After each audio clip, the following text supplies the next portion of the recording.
মুসলমান ভাইরা রে আমার, গভীর মনোযোগ, দিলের কান লাগায়া কয়েকটা কথা শুনবেন, আস্তে আস্তে শুনবেন, মজার নিয়তে না, আমলের নিয়তে শুনবেন।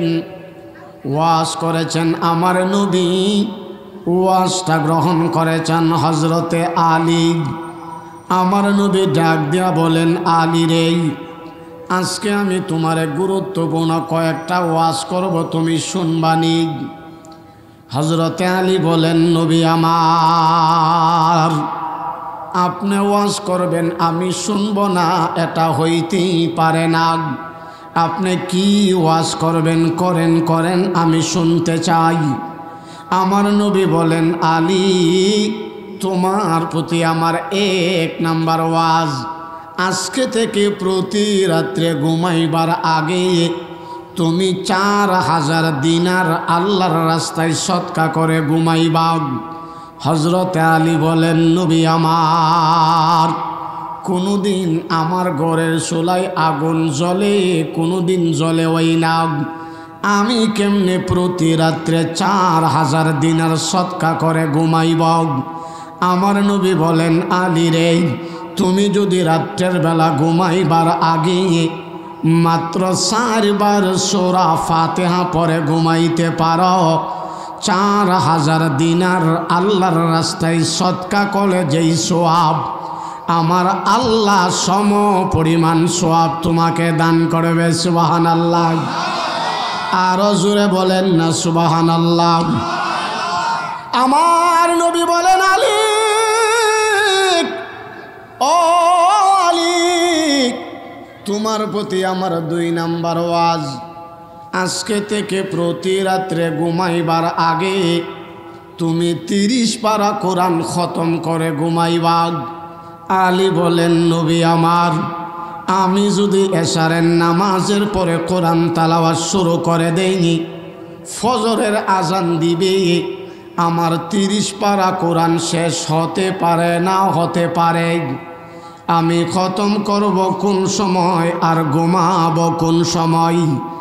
আমার নবী বলেন, আলী, তুমি যদি রাত্রের বেলা ঘুমাইবার আগে মাত্র 3 বার সূরা ইখলাস মানে কুল হুয়াল্লাহ সূরা, সবাই একটু পড়েন না, কুল হুয়াল্লাহু আহাদ আল্লাহুস সামাদ লাম ইয়ালিদ ওয়া লাম ইউলাদ ওয়া লাম ইয়াকুল লাহু কুফুয়ান আহাদ।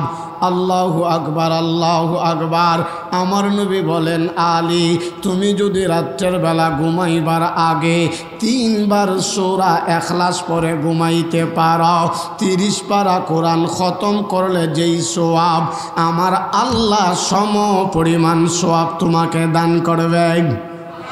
আর জোরে বলেন সুবহানাল্লাহ। আমার নবী বলেন, আলী, ও আলী, তোমার প্রতি আমার 3 নাম্বার ওয়াজ, আজকে থেকে প্রতি রাত্রে ঘুমাইবার আগে তুমি একটা ঝগড়া মিটা ঘুমাইবা, ঝগড়া মিটায়া। আলী বলেন, নবী আমার, গাজীপুর নয়নপুরের মানুষগুলি প্রতি রাত্রেই ঝগড়া করে নি, আমি কোথায় পাবো, কেমনে মিটাব? আমার নবী কই, আলী, তুমি যদি রাত্রের বেলা ঘুমাইবার আগে আঙ্গুল গয়না 10 বার আস্তাগফিরুল্লাহ পরে ঘুমাইতে পারো, একটা ঝগড়া মীমাংসা করে দিলে যেই সওয়াব, আমার আল্লাহ সম পরিমাণ সওয়াব তোমাকে দান করবে। সুবহানাল্লাহ, সুবহানাল্লাহ।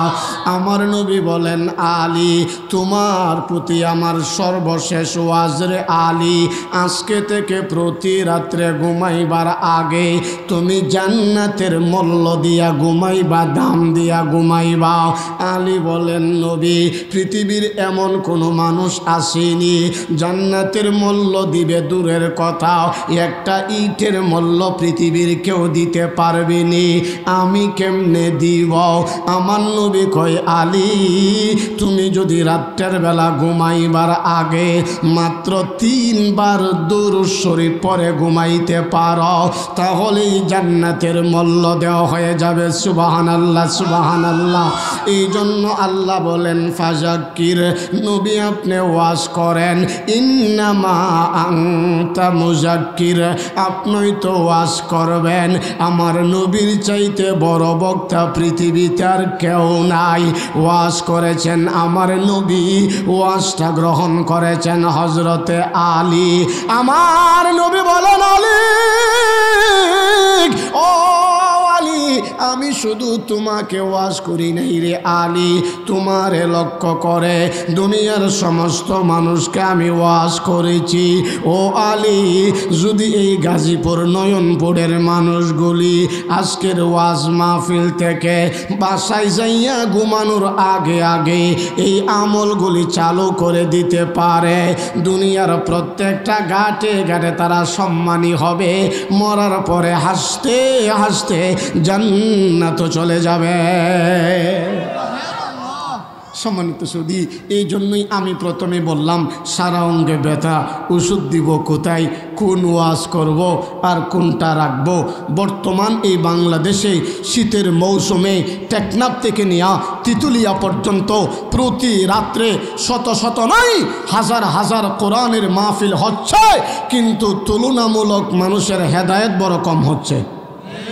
আরো জোরে বলেন। এর একমাত্র কারণ আমরা যারা ওয়াজ করি আমরা বেজাইল্লা, যারা ওয়াজ শুনি তারাও বেজাইল্লা। বলবেন হুজুর আমনে বেজাইল্লা কেমনে? আমরা বেজাইল্লা হইলাম, আমরা কেউ ওয়াজের লাগে ফোনটা দিবার আগেই মাশাল্লাহ 50 হইলে আসি, এর নিচে হইলে নাই। আর যারা ওয়াজ শুনি এরার মনে মনে টার্গেট থাকে, দেখি বেটা উজুরের সুরটা নি বালা, উজুরের সুরটা বালা হইলে বসবো, আর না হই আগের থেকে জুতাগুলি রেডি রাখে। মা কথা বলেন ঠিক না? বরংস আল্লাহ নবী ফরমান আখলিস দিনাকা ইয়াকফিকাল আমালুল কলিল, তুমি তোমার ঈমান আমলটারে খাঁটি করো, অল্প আমলেই নাজাতের জন্য যথেষ্ট। সম্মানিত সুধী, আপনারা সবাই মিলে আওয়াজ করে বুঝে থাকলে একসাথে বলেন তো দেখি, এই পৃথিবীতে একমাত্র শান্তির ধর্মের নাম ইসলাম। আরো জোরে বলেন। ইসলাম ছাড়া অন্য কোথাও শান্তির আশা করা যায় না। টাকার ভিতরে শান্তি নাই, অট্টালিকার ভিতরে শান্তি নাই, বিল্ডিংয়ের ভিতরে শান্তি নাই। আমার কথায় আপনারা কেউ কষ্ট পায়েন না। টাকার ভিতরে যদি শান্তি হইতো, এই এলাকার অনেক সুদখোর আর ঘুষখোরের কাছে টাকার কোনো অভাব নাই। পুরাতন কথা, আমার চাইতে ভালো ওয়াজ আপনারাই জানেন। বিল্ডিংয়ের ভিতরে যদি শান্তি হইতো, বলকের বাদশাহ ইব্রাহিম বিন আদহাম রহমতুল্লাহি আলাই, যার নাম আপনারা অনেকেই শুনছেন, যার বিল্ডিংয়ের কোনো অভাব ছিল না। বলকের বাদশাহ একবার জঙ্গলে শিকারি করতে গেলেন। উনির বাড়ির যেই দাসী, যেই চাকরানি, প্রতিদিন উনির বিছনাটাকে সুন্দর করে সাজাইয়া গুছাইয়া পরিপাটি করে প্রস্তুত করে রাখেন। দাসী যখন বিছনাটা সাজাইতে আসলেন, আয়সা দেখলেন আজকে বাদশা বাড়িতে নাই। দাসীর মনে মনে একটা কৌতূহল জাগলো, বাদশা যেহেতু আজকে বাড়িতে নাই, এই সুযোগে একটু টেস্ট করে দেখি বাদশার বিছানায় কি পরিমাণ আরাম। দাসীর উদ্দেশ্য বিছানায় ঘুমানো না টেস্ট করা? আমার কথা কি আপনারা বুঝেন? মাশাল্লাহ, বুঝে থাকলে মাঝে মধ্যে একটু হা না কয়েন, তখন আমিও বুঝবো যে আমার কথাগুলি আপনারা বুঝতেছেন। দাসীর উদ্দেশ্য বিছানায় ঘুমানো না টেস্ট করা? টেস্ট করতে গিয়ে যখন মাথা লাগাইলেন, লাগানোর সাথে সাথে দাসীর ঘুম চলে আসলো। সুবহানাল্লাহ কোন? আমিও প্রায় সময় বলে থাকি, আল্লাহ পাক ধনীদের তুলনায় আমাদের গরিবদেরকে আল্লাহ 2টা নিয়ামত দিছে বেশি। একটা হলো ঘুমের নিয়ামত, আর একটা হলো খাবারের নিয়ামত। আরে ঠিক বললেই হবে না, সকালবেলা একটু খেয়াল করে দেখেন আমার গরিব ভাইরা সারাদিন অটো, ভ্যান, রিক্সা চালাইতেছে। হঠাৎ করে রাস্তার এক সাইডে রিক্সারে দাঁড়া করাইয়া 5 মিনিটের ভিতরে রিক্সার মধ্যে ভরে ঘুমাই গেছে গা। আর বিল্ডিংয়ের তালা যত বেশি, ঘুমের ট্যাবলেট তত বেশি। ট্যাবলেট তো বেশি। আরেকটা নিয়ামত হলো খাবারের নিয়ামত। ইডা আবার কেমনে? মই মুরব্বী যারা আছেন এরা খুব ভালো কইরা বুঝবেন। আজ থেকে 20, 30, 40 বছর আগে বৈশাখ মাসের আগের মাসের নাম চৈত্র মাস। কি মাস? চৈত্র মাস। এই চৈত্র মাস আসলে গ্রাম অঞ্চলে অনেক দুনিয়ে ভাত খাইতো আর গরিবে আডার রুটি খাইতো। তখন দুনিয়ে বলতো ফকির নির্হুত আডা খাস আবার মাস্তানি করস। আল্লাহ কই দুনি কারো কারো কিছুদিন পরে আমি আল্লাহ চাউলের বস্তা ধরাই দেবো গরিবের হাতও, আটার বস্তা ধরাই দেবো দুনির হাতও। মাশাল্লাহ। এর কিছুদিন যাইতে না যাইতই এখন আমার গরিব ভাইয়েরা 3 বেলা পেটটা বইরা ভাত খা আর দুনিয়ে 3 বেলার ভিতরে 2 বেলা আডার রুটি খা, 1 বেলা ভাত খা, ওর তার ডায়াবেটিস। এখন বাজারে গেলে দেখা যায় কোনো সময় চাউলের চাইতে আডার দাম বেশি। জায়গা আমরা সেদিকে যেতে চাই না। আমরা বলতে চাচ্ছিলাম দাসীর উদ্দেশ্য বিছানায় ঘুমানো না টেস্ট করা? টেস্ট করতে গিয়ে যখন মাথা লাগাইলেন দাসীর ঘুম চলে আসলেন। বলখের বাদশাহ ইব্রাহিম বিন আদহাম রহমতুল্লাহি আলাই শিকারি শেষ করে বাড়িতে আইসা দেখলেন বাদশার বিছানায় উনির বাড়ির দাসী, উনির বাড়ির চাকরানি ঘুমাই রয়েছে। এই দৃশ্যটা দেখার সাথে সাথে বাদশার মেজাজটা এখন সিঙ্গেল গরম না ডবল গরম? হ্যাঁ, বলকের বাদশা হাতের মধ্যে একটা চাবুক নিছে। চাবুক নিয়ে যখন দাসীরে প্রথম আঘাত করছে দাসী মিটমিটায় হাসে। দ্বিতীয়বার যখন আঘাত করছে দাসী এবার কাঁদে। বাদশাকে ইমন পাগল আমার জীবনও দেখছি না। সে যদি পাগলই হইতো 2 বার আঘাত করছি, দুবারই হাসার কথা। ভালো মানুষ হলে 2 বার আঘাত করছি, ব্যথা পাওয়ার কারণে দুবারই কাঁদার কথা। কিন্তু প্রথম আঘাতে হাসে, দ্বিতীয় আঘাতে কাঁদে। ইডা আবার কোন পাগল? বাদশা আবার ডাক দিয়া বলেন দাসী রে আমি বুঝলাম না তুমি কেমন পাগল। ও দাসী তুমি যদি পাগল হইতা আমি তোমারে 2 বার আঘাত করলাম, 2 বারই হাসার কথা। ভালো মানুষ হলে 2 বার আঘাত করলাম, 2 বারই কাঁদার কথা। ও দাসী তুমি প্রথম আঘাতে হাসলা, দ্বিতীয় আঘাতে কাঁদলা, এর পিছনে কারণটাকে আমি একটু জানতে চাই। মুসলমান ভাইরারে আমার দাসী আবার ডাক দিয়া বলতে শুরু করে দিলেন এ বলকের বাদশাহ ইব্রাহিম বিন আদহাম রহমাতুল্লাহি আলাই আমি হলাম আপনার বাড়ির দাসী, আপনার বাড়ির চাকরানি। আমার মতো একজন সাধারণ দাসী হইয়া আপনার মতো এত বড় দেশের বাদশার বিছানায় ঘুমাইবার কোনো যোগ্যতা আমার নাই। আমি কোনোদিন ঘুমাইতেও চাই না। আমি প্রতিদিন নিজের হাতে আপনার বিছনাটাকে সাজাইয়া গুছাইয়া সুন্দর করে পরিপাটি করে প্রস্তুত করে রাখি রে বাদশাহ। আজকেও যখন সাজাইতে আসলাম আইসা দেখলাম আপনি বাড়িতে নাই। আমার মনে মনে একটা কৌতূহল জাগল, একটু টেস্ট করে দেখি বিছনার ভিতরে কি পরিমাণ আরাম। টেস্ট করতে গিয়া যখন আমি মাথা লাগাই অটোমেটিক আমার ঘুম চলে আসে রে বাদশাহ। আমি কিন্তু ইচ্ছা করে ঘুমাই নাই। এরপর তো অন্যায় অপরাধ আমার মতো একজন সাধারণ দাসী হইয়া আপনার মতো এত বড় দেশের বাদশার বিছানায় আমি কেন মাথা লাগাবো? এটা আমার চরম অন্যায়, চরম অপরাধ।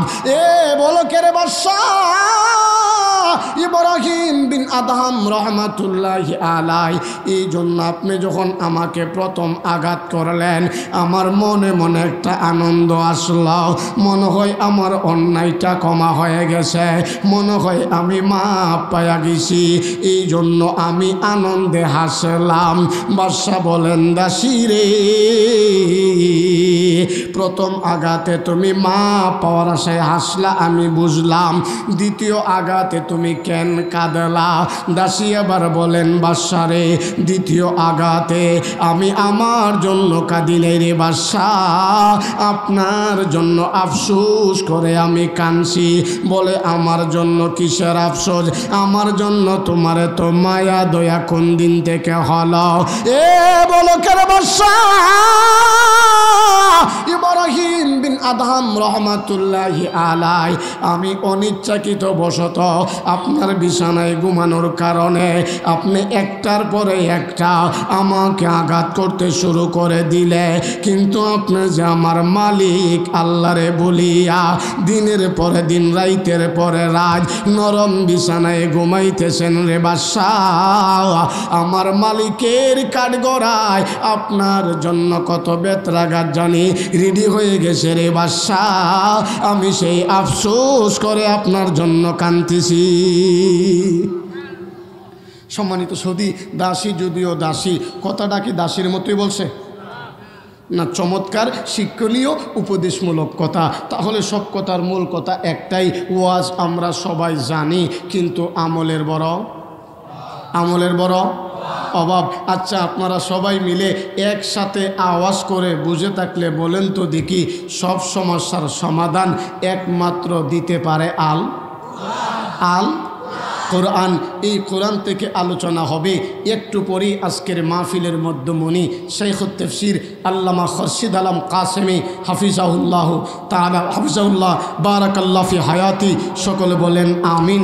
কিছুক্ষণের ভিতরে আসবেন হযরত। এই মাদ্রাসার ছাত্রদের মাথায় পাগড়ি পরানো হবেন। কেন পাগড়ি পরানো হবেন আপনাদের বুঝতে কোনো বাকি নাই। যাদের মাথায় পাগড়ি পরানো হবে প্রত্যেকের সিনার ভিতরে 30 পারা কোরআন আছে, কিন্তু আল্লাহ যদি ইচ্ছা করে এই কোরআনের বরকতে, এই কোরআনের উসিলাই আল্লাহ চাইলে এই এলাকার সমস্ত মানুষের ভাগ্য পরিবর্তন করে দিতে পারে। এই ক্ষমতা আল্লাহর কোরআনের আছে না নাই? আরো জোরে বলেন আছে না নাই? কিভাবে পারে?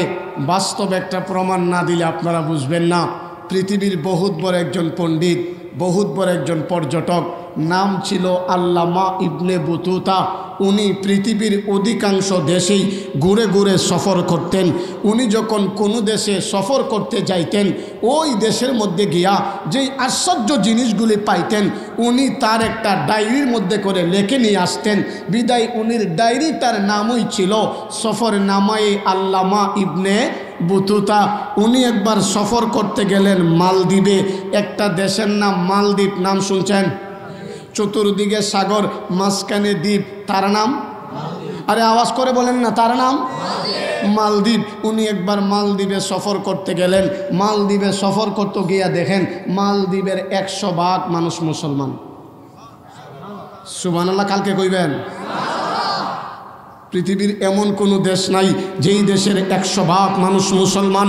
উনি একজন মুরব্বীর কাছে জিজ্ঞাসা করলেন, ও চাচা, আপনাদের এই মালদ্বীপের 100% মানুষ মুসলমান, এর পিছনে কারণটাকে আমি একটু জানতে চাই। মুরব্বী বলেন, বাবা শুনো, একসময় আমাদের মালদ্বীপের 100% মানুষ ছিল ইহুদি, খ্রিস্টান, নাসারা, হিন্দু, বুদ্ধ। একটা মাত্র যুবকটা ছিল 30 পারা কোরআনের হাফেজ।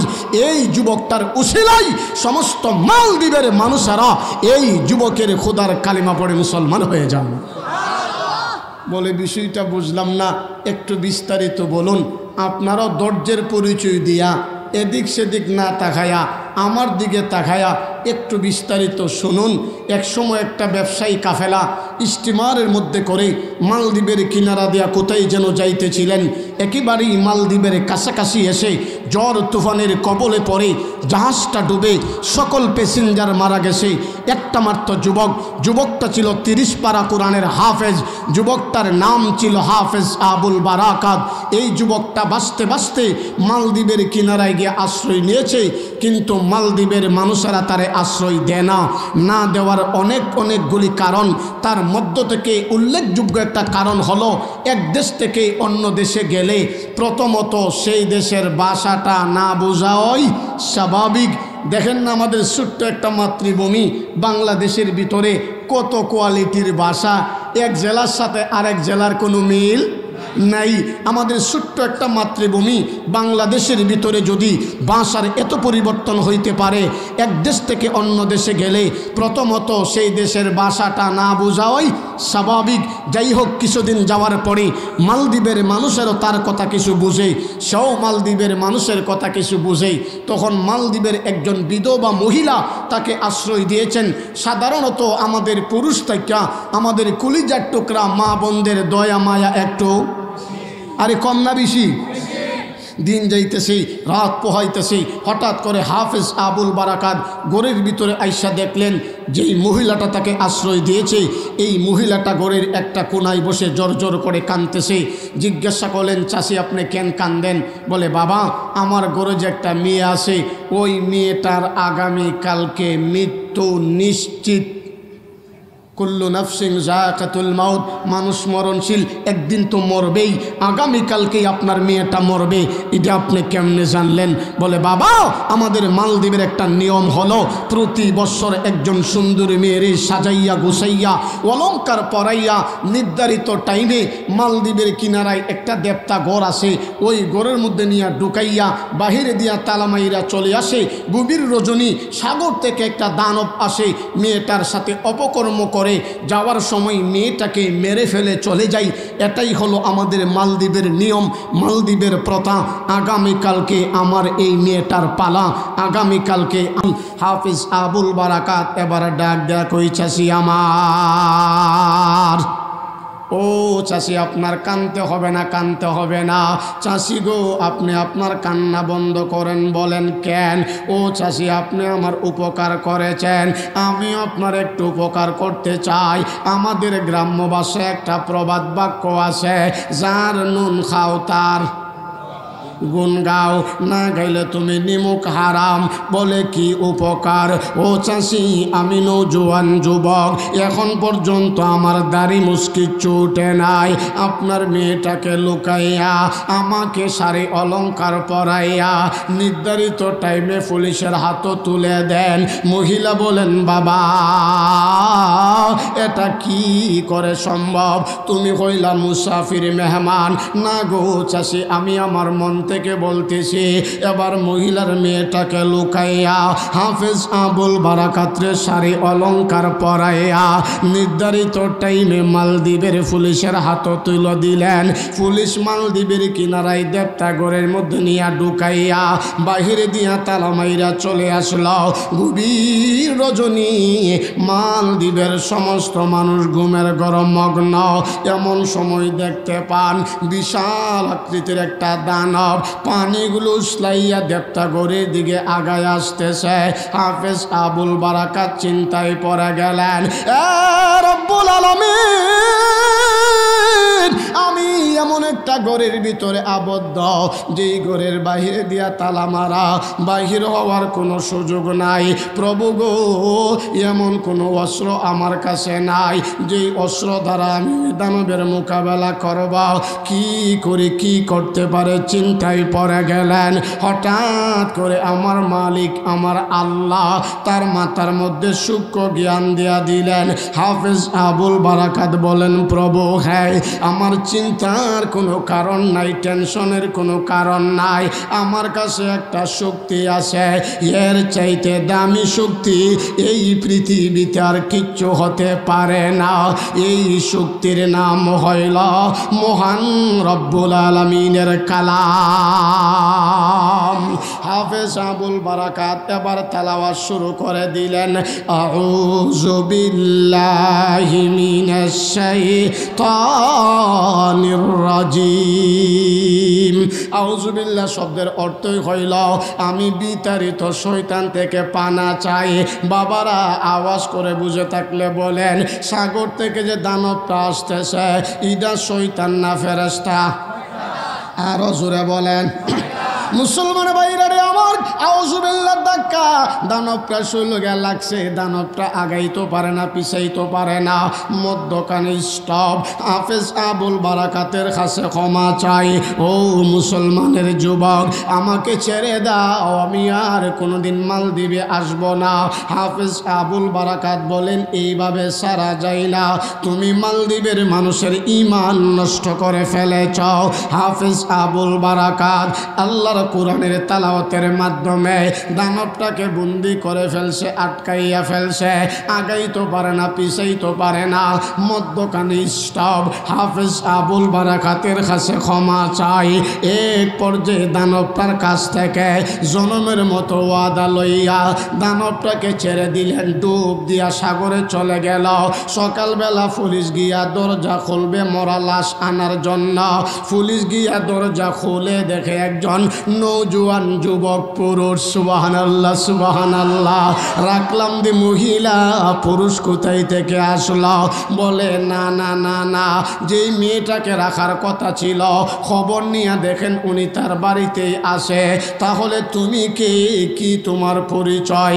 বলে তুমি পুলিশ ভাই, তোমাদের কাছে বইলা কোনো লাভ নাই, বাদশার কাছে নিয়ে যাও। বাদশার কাছে নিয়ে যাওয়া হলো। বাদশা বলে যুবক কি, তুমি কি, তোমার পরিচয়? বলেন বাদশা আমি মুসলমান, আমাদের ধর্মের নাম ইসলাম, আমাদের কিতাবের নাম আল কোরআন। গভীর রজনীতে সাগর থেকে একটা দানব আসছিল, কথাটা 100% সত্য। ওই দানবের মোকাবেলা করেছি আমাদের ধর্মের কিতাব আল কোরআনের মাধ্যমে। বাদশা বলে যুবক রে, আপাতত তোমার কথাটা মানলাম, তবে আগামী বছর আবার যখন সেই দিন আসবে ঠিক একই দিনে আমরা তোমারে ওই ঘরের মধ্যে বন্দি কইরা রাখব। ওই বছর যদি তুমি ওই ঘর থেকে নিরাপদে বের হয়ে চলে আসতে পারো, আমি বাদশার ওয়াদা সমস্ত দেশের মানুষ নিয়া তোমার খোদার কালিমা পড়ে মুসলমান হয়ে যাব। আল্লাহু আকবার, আল্লাহু আকবার। মুসলমান ভাইরা রে আমার, হাফেজ আবুল বারাকাতের মনটা আনন্দে আত্মহারা। আহারে কোন দিন আবার সেই দিন আসবে? আগামী বছর আবার যখন সেই দিন আসলো, হাফেজ আবুল বারাকাতের শাড়ি অলঙ্কার পরাইয়া নির্ধারিত টাইমে মালদ্বীপের কিনারায় দেবতাগড়ের মধ্যে বন্দি করে রাখল। গত বছর তো একটা দানব আসছিল, আল্লাহর মেহেরবানিতে কোরআনের বরকতে এই বছর কিচ্ছু আসে নাই। সারা রাত কোরআনের তালাওয়াত করতে করতে চলে গেছে। সকালবেলা পুলিশ গিয়া দরজা খুলবে মরা লাশ আনার জন্য। পুলিশ গিয়া দেখে এই বছর জীবিত। বাদশা বলেন বাবা হে, এই বছরের কি খবর একটু বলো তো দেখি। বলেন বাদশা, গত বছর একটা দানব আসছিল, আল্লাহর মেহেরবানিতে কোরআনের বরকতে এই বছর কিচ্ছু আসে নাই। এবার বাদশা নির্দেশ দিলেন, সমস্ত মালদ্বীপের মানুষগুলি জমা হয়ে গেলেন, সবাই হলেন শ্রোতা, বাদশা হলেন বক্তা। বাদশা এবার মালদ্বীপের মানুষগুলোকে লক্ষ্য করে ওয়াজ করতেছেন, এ মালদ্বীপের মানুষেরা,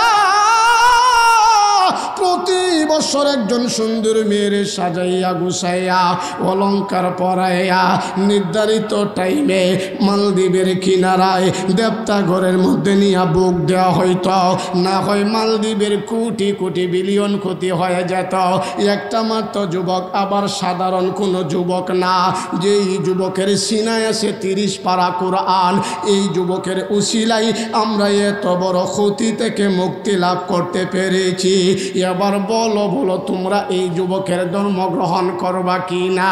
এবার একজন না দুইজন না, সফর নামায়ে ইবনে বুতুতার ভিতরে আল্লামা ইবনে বুতুতা রহমাতুল্লাহি আলাইহি লেখেন, মালদ্বীপের অধিকাংশ মানুষগুলি হাফেজ আবুল বারাকাতের খোদার কালিমা পড়ে মুসলমান হয়ে যায়। ইসলাম হলো চিরদিনের শান্তি সুখের নিশানা, ইসলাম সারা ওয়ান্না সবই জাহান্নামের ঠিকানা। কথা বলেন ঠিক না?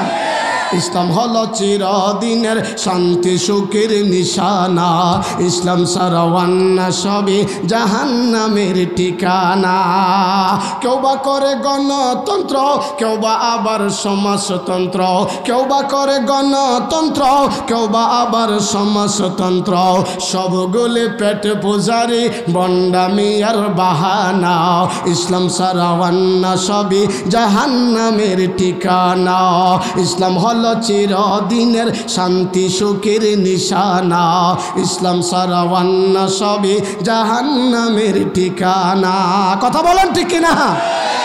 একমাত্র শান্তির ধর্মের নাম শান্তির ধর্মের নাম ইসলাম।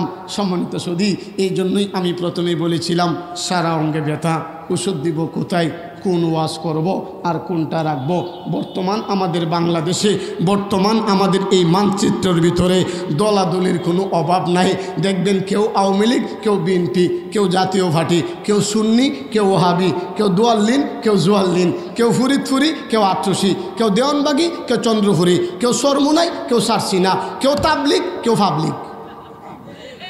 কথা বলে ঠিক না? আমি বলি না না না না, আমাদের সকলের একটাই পরিচয়, আমরা মুসলমান।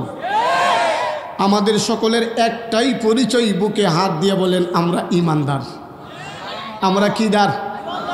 আরো জোরে বলেন কিদার? মুসলমানের ইমানের দাম কম না বেশি? আরো জোরে বলেন কম না বেশি?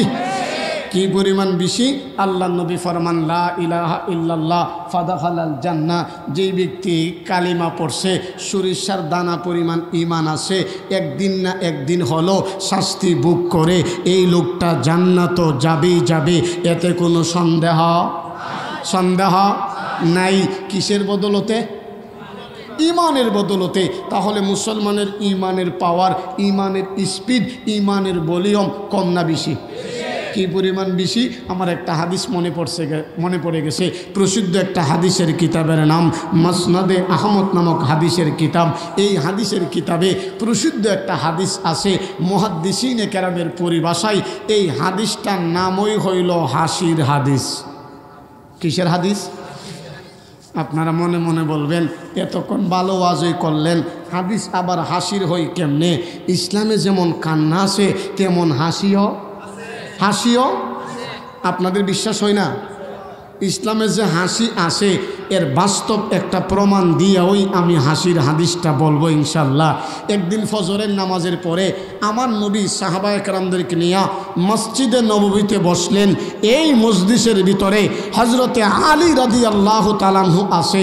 আপনারা আওয়াজ করে বুঝে থাকলে বলেন তো দেখি, নবী আর আলীর ভিতরে সম্পর্কটা কিসের?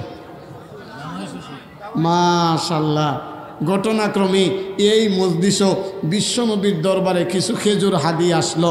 নবী এই খেজুরগুলি সাহাবায়ে কেরামের মাঝে বন্টন করে দিলেন আর বললেন, ও আমার সাহাবারা, তোমরা যে খেজুরগুলি খাইবা, খেজুর খাওয়ার পরে খেজুরের এই বিচিগুলি, বিচি চিনেন তো? বিচি আপনারা কি বলেন?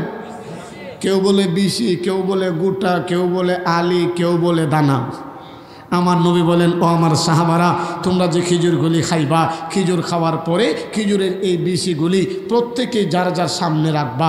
সাহাবায়ে কেরাম বলেন, আমার নবী জীবনে কোনোদিন এমন কথা বলেন নাই, আজকে কেন বললেন? অবশ্যই এর ভিতরে কোনো একটা রহস্য। সাহাবায়ে কেরাম খেজুরগুলি খাচ্ছেন, খেজুরের এই বিচিগুলি প্রত্যেকে যার যার সামনে রাখতেছেন, কিন্তু ব্যতিক্রম হলেন আমার নবী। আমার নবী খেজুর খাচ্ছেন ঠিকই, কিন্তু খেজুরের এই বিচিগুলি লুকাইয়া লুকাইয়া হজরতে আলীর সামনে রাখতেছে। সুবহানাল্লাহ কইতেন না? খেজুর খাওয়া যখন শেষ হয়ে গেল, আল্লাহ নবী আবার এলান দিলেন, আচ্ছা তোমরা কে কে পরিমাণ খেজুর খাইছো একটু দেখো তো দেখি। সাহাবায়ে কেরাম বলেন, ইয়া রাসূলুল্লাহ, আপনি কেমন কথা বলেন? আমরা কি খেজুর গয়না গয়না খাইছি? আমার নবী বলেন, গণা লাগবে না, যে যে পরিমাণ খেজুর খাইছো প্রত্যেকের সামনে সম পরিমাণ খেজুরের বিচি আছে। সাহাবায়ে কেরাম অত্যন্ত সতর্কতার সাথে নিচের দিকে তাকালেন, তাকায়া দেখলেন যে যে পরিমাণ খেজুর খাইছে প্রত্যেকের সামনে সম পরিমাণ খেজুরের বিচি আছে, কিন্তু হজরতে আলীর সামনে ডবল বিচি।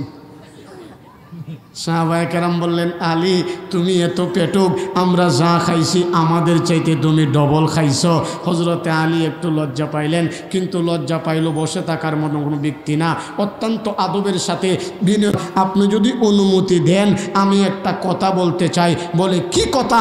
আপনি অনুমতি দিলে আমি প্রমাণ করে দিতে চাই আমার চাইতো বড় পেটুক আরেকজন এই মজলিসও আছে।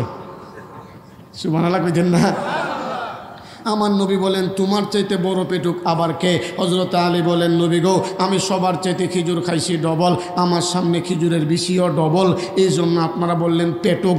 আমিও মাইনা নিলাম আমি পেটুকই, কিন্তু আমার চাইতে বড় পেটুক একজন এই মজলিসও আছে যিনি খেজুরও খাইছে আবার খেজুরের সাথে সাথে খেজুরের বিশিও খাইছে। আমার নবী মুস্কি হাসি দিয়া বললেন আলী তোমার সাথে আর পারলাম না। জামাই আর শ্বশুরে একটু আনন্দ ফুর্তি করলেন। নবী বুঝাতে চাচ্ছেন ইসলামের ভিতরে যেমন কান্না আছে তেমন হাসিও আছে। বিদায় এই হাদিসটার নাম হাসির হাদিস। হাসির হাদিস কেন বললাম জানেন? এই হাদিসটা যখন আমার নবী বয়ান করছে নবীও মুস্কি হাসছে, সাহাবায়ে কেরামও হাসছে। আমাদের উস্তাদ যখন আমাদেরকে হাদিসটা পড়াইছে উস্তাদও মুস্কি মুস্কি হাসছে, আমরাও একটু একটু করে হাসছি। এই হাদিসটা যদি এখন আমি বলি আমিও এখন একটু লুকাইয়া লুকাইয়া মুস্কি মুস্কি হাসবো। এই জীবনে আপনারা যারা হাসেন নাই মরা মুখ্যা আজকে তারাও একটু হাসবেন। সুবহানাল্লাহ। হাদিসটা হইল যারা পরিমাণ ইমান থাকার বদলতে, ইমানের বদলতে আল্লাহ পাক সর্বশেষ যেই মানুষটাকে জাহান্নাম থেকে মুক্তি দিয়া জান্নাত দিবেন, এর জন্য আল্লাহ একটা পরিবেশ কায়েম করবেন। যেই মানুষটাকে মুক্তি দিবেন আল্লাহ তার অন্তরে একটা অনুশোচনা অনুতপ্ত সৃষ্টি করে দিবেন। মানুষটা জাহান্নামের অতল গভীরে তাইকা আল্লাহর ডাক দিয়া বলবেন আল্লাহ। ভালো করে শুনবেন না হয় বুঝবেন না। মানুষটা জাহান্নামের অতল গভীরে তাইকা আমার আল্লাহর জোরে একটা ডাক মারবে আল্লাহ। দুনিয়াতে আলেম ওলামার কাছ থেকে জীবনে কত ওয়াজ শুনছি, আপনি আল্লাহ বলে রহমান, আপনি আল্লাহ বলে দয়ালু, আল্লাহ বলেন ওয়াজ তো ঠিকই শুনছ, ও আল্লাহ কোথায় আপনার মায়া, কোথায় আপনার দয়া? আমি তো কিচ্ছুই পাইলাম না। আল্লাহ গো আমি লক্ষ নয় কোটি কোটি বৎসর পর্যন্ত জাহান্নামের অতল গভীরে দাও দাও কইরা জ্বলতেছি। ও আল্লাহ আপনি কি একটু মায়া দয়া কইরা আমারে জাহান্নামের অতল গভীর থেকে একটু টান মাইরা তুইলা কমপক্ষে জাহান্নামের দরজার সামনে নিয়ে রাখতে পারো না? আল্লাহ কো আমি তো চাইলে সবই পারি। আমি যদি তোরে মায়া দয়া কইরা জাহান্নামের অতল গভীর থেকে টান মাইরা তুইলা জাহান্নামের দরজার সামনে রাখি, বান্দা তোরে রাখতে দিরি তুই আমি আল্লাহর কাছে আবার নতুন করে চাইতে দেরি করবে না। বান্দা বড় চালাক, বান্দাও আল্লাহ ভুল বুঝছেন না, এরপর আর কিচ্ছুই চাইতাম না। আল্লাহ কো আমি জানি রে এরপরও তুই চাইবে। এবার আমার আল্লাহ মায়া দয়া কইরা জাহান্নামের অতল গভীর থেকে টান মাইরা তুইলা যখন জাহান্নামের দরজার সামনে না রাখবে এমনি বান্দা আল্লাহর একটা ডাক দিবে, এ আমার মালিক আমার আল্লাহ। দুনিয়াতে আলেম ওলামার জবান থেকে যে ওয়াজটা শুনছি আল্লাহ ওয়াজটা তো 100% সত্য। আল্লাহ গো আপনি যেহেতু মায়া দয়া কইরা আমার জাহান্নামের অতল গভীর থেকে টান মাইরা তুইলা জাহান্নামের দরজার সামনে রাখলা, ও মালিক জাহান্নামের দরজার সামনটাও সামন, জান্নাতের দরজার সামনটাও তো সামন। আল্লাহ আপনি কি আরেকটু মায়া কইরা আমার জাহান্নামের দরজার সামনে থেকে নিয়া জান্নাতের দরজা সামনে রাখতে পারো না? জান্নাতও দেওয়া লাগবে না। আল্লাহ কো আমি তো সবই পারি, তুই না বললে এরপর আর কিচ্ছুই চাইতে না। বান্দা বলবে আল্লাহ ডবল সরি, আমার মারাত্মক ভুল হইছে, এরপর আর কিচ্ছুই চাইতাম না, ইডা আমার সর্বশেষ চাওয়া। আল্লাহ কো আমি জানি রে ইডাও তোর শেষ না, তুই এরপরও আরো চাইবে। সুবহানাল্লাহ কোন সুবহানাল্লাহ। আমার আল্লাহ আমার মালিক এবার মায়া দয়া কইরা জাহান্নামের দরজার সামনে থেকে নিয়া যখন জান্নাতের দরজার সামনে রাখবে বান্দা অপলক দৃষ্টিতে জান্নাতের দিকে তাকায়া থাকবে। বাবারা দিলের কান লাগায়া শুনবেন, জান্নাতের রহমতের বাতাসে জান্নাতের দরজাটা একটা ফলকের জন্য একটু ফাঁকা হবে। বান্দা একটা নজর জান্নাতের ভিতরটা দেখার নসিব হবে। জান্নাত কত সুন্দর কত মনোরম আমি আপনার আপনাদেরকে বয়ান করে বুঝাইতে পারবো না।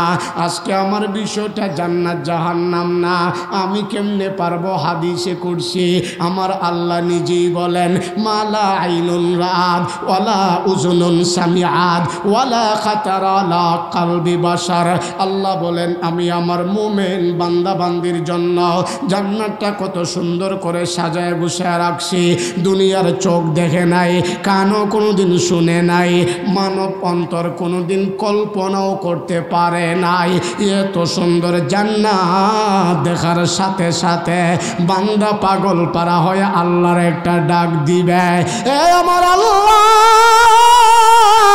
তোমার জান্নাত এত সুন্দর, এত মনোরম, আল্লাহ আমি তোমার জান্নাতও যাইতে চাই না, যাওয়ার মতো কোনো ইবাদত আমার কাছে নাই, আল্লাহ আমি যাইতেও চাই না, আল্লাহ তুমি একটু অনুমতি দিবানি, খালি একটা দৌড় মাইরা জান্নাতে যাব, আর একটা দৌড় মাইরা আবার চলে আসব। আল্লাহ কতরে অনুমতি দিলে তুই যে একটা দৌড় মাইরা যাবে আর একটা দৌড় মাইরা চলে আসবে, এর কোনো গ্যারান্টি আসেনি। বান্দা বড় সালাক, বান্দা আবার ডাক দেখো মালিক রে, আপনার কাছে আবার গ্যারান্টি দেওয়া লাগেনি, আমি যদি জান্নাত থেকে বের না হয়ে আসি আপনার কি ক্ষমতা নাই আমার কান্ডার দইরা জান্নাত থেকে বাড়ি করার? আল্লাহ কো তুই তো সাংঘাতিক সালাক রে, আমার মনে হয় তুই বাঙালি, তোর কথা কাজে ঠিক থাকবো নি। বান্দা বলেন, আল্লাহ কি বলেন? 100% ঠিক থাকবো। আল্লাহ বলেন, কথা কাজে ঠিক রাখিস, যা যা আমি অনুমতি দিলাম, একটা দৌড় দিয়া যাবে আর একটা দৌড় দিয়া চলে আসবে। অনুমতি পাওয়ার পরে বান্দা একটা দৌড় মাইরা খালি যাইতেই থাকবে, যাইতেই থাকবে, যাইতেই থাকবে। সুবহানাল্লাহ কইতেন না, কইতেন না? আমার আল্লাহ বলবেন, বান্দা ও বান্দা তুই বললে কি আর করস কি? বান্দা তুই বললে একটা দৌড় দিয়া যাবে আর একটা দৌড় দিয়া চলে আসবে। ও বান্দা এখন খালি যাইতেই আসস, যাইতেই আসস। বান্দা তুই কি জান্নাত থেকে বের হবে না? তাড়াতাড়ি বের হ, বের হ। এমনি করে বান্দা গাটটা ফিরাইয়া বলবে, আল্লাহ দুনিয়াতে শুনছি মানুষ ওয়াদা করলে ওয়াদা ভঙ্গ করে, জান্নাতের ভিতরে আইসা দেখলাম আল্লাহ তুমি নিজেই ওয়াদা ভঙ্গ করো। আল্লাহ কো কারবারটা দেখ শুনি, ওয়াদা ভঙ্গ করলো, হ্যাঁ উল্টা আমারে ওয়াজ করে, আমি কেমনে ওয়াদা ভঙ্গ করছি? বান্দা কো আল্লাহ আপনি আমার সাথে ওয়াদা না করলেও 30 পারা কোরআনে দুনিয়ার বিশ্ববাসী মুসলমানের সাথে একটা ওয়াদা করছেন। বলে কি ওয়াদা করছি? বান্দা আল্লাহরে ওয়াজ কইরা শোনা, আল্লাহ আপনি তো কোরআনে বলেছেন, উলাইকা হুমুল ওয়ারিসুন আল্লাযীনা ইয়ারিসুন ফিরদাউসা হুম ফিহা খালিদুন। আল্লাহ আপনি কোরআনে বলেছেন দুনিয়ার মানুষকে এমন একটা জান্নাতের মেহমান বানাবেন, যেই জান্নাতের ভিতরে কোনো মতে কলা কৌশলে গুড়াইয়া ফেসাইয়া একবার ঢুকতে পারলেই আর কোনোদিন বাহির হওয়া লাগবে না। ও আল্লাহ আপনি যেহেতু আমারে ঢুকার অনুমতি দিয়া ওই দিলেন, আবার বের করে কেন আপনি আপনার ওয়াদাটা ভঙ্গ করতে চান? আল্লাহ কো আরে বাবা রে বাবা, তুই বুঝি এত চালাক, আমি আল্লাহ ওয়াদা ভঙ্গ করতে জানি না, এই গুণ আমার মাঝে নাই। আমি আল্লাহ তোকে জান্নাত থেকে বের করে আমার নামের সাথে কলঙ্ক লাগাইতে চাই না রে বান্দা, যা যা আমি আল্লাহ তোকে জান্নাতে থাকার অনুমতি দিয়া দিলাম। ও বাবারা আওয়াজ করে বুঝে থাকলে বলবেন তো দেখি, এমন জান্নাতের মালিক, এমন জান্নাতের মেহমান আমরা সবাই হতে চাই কি চাই না? বাবার এই জান্নাতের ভিতরে কি পরিমাণ নাজ নিয়ামত আছে এই আলোচনা করার সময় এখন নাই, কারণ আমার পরে যিনি আলোচনা করবেন আমার মতো হাজার হাজার বক্তার উস্তাদ, শেরে তাজ, মাতার মুকুট, শাইখুত তাফসীর যাকে বলা হয়, আল্লামা খুরশিদ আলম কাসিমি দামাত বারাকাতুহু বারাকাতুহুম। বারাকাল্লাহু ফি হায়াতি, সকলে বলেন আমিন। ও বাবারা, 2-1 মিনিটে একটা কথা বলতে চাই রে বাবারা, আপনারা আওয়াজ করে একটা কথা জবাব দিবেন। এই মাওয়ানা শ্রীপুর বড় কোনো চাউলের দোকানে যখন গিয়া ঢুকবেন, তখন দেখবেন ক্যাশিয়ারের সামনে ছোটো ছোটো বাড়ির ভিতরে কিছু চাউল থাকে। এইগুলোকে আপনাদের বাসায় কি বলেন? মাশাআল্লাহ, কি বলেন? স্যাম্পল। গোডাউনটা কিন্তু ভিতরে, গোডাউন কিন্তু ভিতরে। আমার আল্লাহ বলেন, বান্দা ঠিক তদ্রূপ দুনিয়াটা হলো তোমাদের জন্য স্যাম্পল, জান্নাত হলো গোডাউন। ও বান্দা, স্যাম্পল দুনিয়ার বাড়ি গাড়ি পাইয়া আজকে গোডাউন জান্নাতের কথা ভুলে গেছো রে বান্দা। জান্নাতের ভিতরে আমি আল্লাহ তোমাদের জন্য কি পরিমাণ নাজ নিয়ামত রাখছি, এই আলোচনা করার টাইম নাই। 2টা কথা বলবো। মুহাদ্দিসিনে কেরাম ফরমান, জান্নাতের সামনে 2টা নহর রয়েছে রে ভাই। একটা হলো পানির নহর, আর একটা হলো দুধের নহর। আল্লাহ পাক বলেন, আমি আমার কোনো বান্দা বান্দিরে যখন জান্নাত ঢুকাইবার নিয়ত করে ফেলব, জান্নাত ঢুকাইবার আগে জান্নাতের সামনে পানির নহর একটা গোসল করাবো। গোসল করাইবার সাথে সাথে বান্দার ভিতরে 5টা পরিবর্তন চলে আসবে। আওয়াজ করে বলেন, কয়টা পরিবর্তন? 1 নম্বর পরিবর্তন হলো, দুনিয়াতে দেখবেন কেউ লম্বা, আবার কেউ বাট্টি, কেউ আবার মোটা, কেউ আবার হালকা। আল্লাহ বলেন, না না, আমি যখন আমার কোনো বান্দা বান্দিরে জান্নাতে ঢুকাবো, জান্নাতে ঢুকাইবার আগে জান্নাতের সামনে পানির নহর গোসল করাইবার সাথে সাথে 5টা পরিবর্তনের 1 নম্বর পরিবর্তন হলো, আমি আল্লাহ প্রত্যেকটা মানুষকে বাবা আদমের মতো বুড়ি বানায় জান্নাতে ঢুকাবো। আল্লাহু আকবার, আল্লাহু আকবার। এ মুসলমান ভাইরা রে আমার, এইগুলি জান্নাতের বাহিরের নিয়ামতের কথা, ভিতরের নিয়ামতের কথা আলোচনা করার টাইম নাই। আল্লাহ বলেন, 2 নম্বর পরিবর্তন হলো, দুনিয়ার মানুষ সুন্দরের পাগল, সুন্দরের পাগল। ঘরের বউটা যদি সুন্দর না হয়, মাঝে মধ্যে অন্যদিকে নজর চলে যায়। আল্লাহ বলে, বান্দা আফসোস করিস না, আমি আল্লাহ যখন তোরে জান্নাতে ঢুকাবো, জান্নাতে ঢুকাইবার আগে জান্নাতের সামনে পানির নহর গোসল করাইবার সাথে সাথে 5টা পরিবর্তনের 2 নম্বর পরিবর্তন হলো, আমি আল্লাহ প্রত্যেকটা মানুষকে ইউসুফ নবীর মতো সৌন্দর্য বানায়া জান্নাতে ঢুকাবো। আল্লাহু আকবার, আল্লাহু আকবার। 3 নম্বর পরিবর্তন হলো, দুনিয়ার মানুষ কণ্ঠের পাগল, সুরের পাগল। আহারে, ইমুক শিল্পীর গান কতই না ভালো লাগে, ফাইটটা যাই হইলে আরো বেশি ভালো লাগে। আল্লাহ বলেন, বান্দা আফসোস করিস না, আমি আল্লাহ তোরে এমন একটা কণ্ঠ দিব রে, যেই কণ্ঠের তালাওয়াত শোনার জন্য সাগরের মাছ পর্যন্ত কিনারায় চলে আসে, উড়ন্ত পাখিরা গাছের ডালের ভিতরে বসে যায়। এ বান্দা আফসোস করিস না, আমি আল্লাহ তোর এমন একটা কণ্ঠ দিব রে বান্দা, জান্নাতে ঢুকাইবার আগে জান্নাতের সামনে পানির নহর গোসল করাইবার সাথে সাথে 5টা পরিবর্তনের 3 নম্বর পরিবর্তন হলো, আমি আল্লাহ প্রত্যেকটা মানুষকে দাউদ নবীর কণ্ঠ দিয়া জান্নাতে ঢুকাবো। আল্লাহু আকবার, আল্লাহু আকবার। দাউদ নবীর কণ্ঠ কেমন ছিল এই কথা বলার টাইম নাই।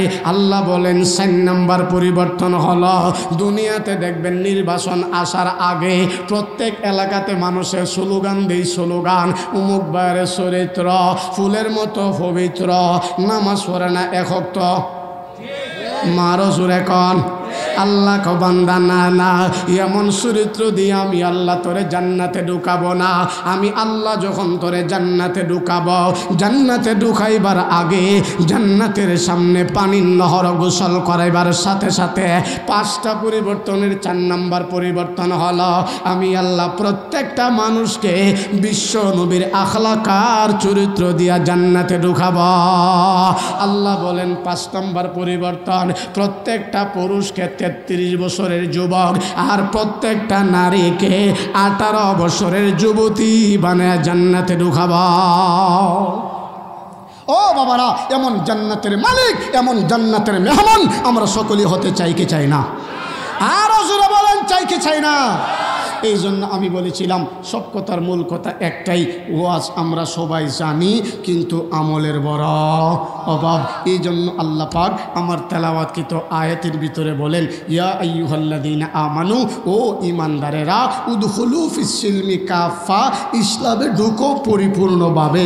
নামাজও পড়বা, সুদও খাইবা, নামাজও পড়বা, ঘুষও খাইবা, নামাজও পড়বা, মিথ্যাও বলবা, ওয়াজ মাহফিলও আইবা, আবার গানের মাহফিলও যাইবা, এর নাম পরিপূর্ণ মুসলমান নয়। আল্লাহ বলেন উদখুলু ফিস-সিলমি কাফা, ইসলামে ঢুকো পরিপূর্ণভাবে। ওয়ালা তাত্তাবিউ খুতুওয়াতিশ শাইতান, শয়তানের পদাঙ্ক অনুসরণ করিও না।